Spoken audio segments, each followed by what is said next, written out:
तवाफुक। आबी नबातात में तवाफुक में हम सबसे पहले समझेंगे कि जो पानी में की जो नबातात है, जो पानी में उगती है, जो झाड़ पौधे पानी में लगते हैं, पानी में से उगते हैं, तो उनकी जो जड़ें होती हैं, ये जो जड़ें दिख रही है, ये जमीन के अंदर पेवस्त होती है। कहाँ होती है?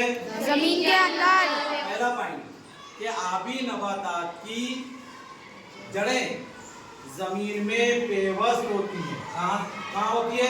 जमीन में पेवस्त होती है। पानी में जरूर उगती है, वो पानी में जरूर उगती है, लेकिन उनकी जड़ें कहाँ होती है? जमीन की तह तक, जहाँ तक पानी रहता है, पानी के नीचे जो जमीन होती है वहां तक उसकी जड़ें जाती है और जमीन में जाकर वो पेवस्त होती है, जमीन में पेवस्त हो जाती है। अब उसके बाद में जो उसका तना होता है, ये जो तना दिख रहा है आबी नबातात का जो तना है, ये दिख रहा है तना। आबी नबातात का तना पानी में होता है। कहाँ होता है? पानी में। और कैसा होता है? हल्का, खोखला और लचकदार। कैसा होता है ये तना?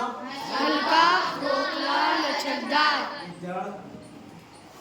जड़ जो होती है जमीन में होती है। कहाँ होती है? जमीन में। तना क्या होता है? पानी में। क्या होता है? पानी में। पानी में होता है। और कैसा होता है तना? हल्का, खोखला, लचीला, खोखला, खोखला, लचीदार, खोखला और लचकदार। आया समझ में? ये दो पॉइंट दे रहा हूं मैं आपको। एक तो आबी नबातात की जड़ें जमीन में पेवस्त होती है, उसका तना पानी में होता है, और तना कैसा होता है?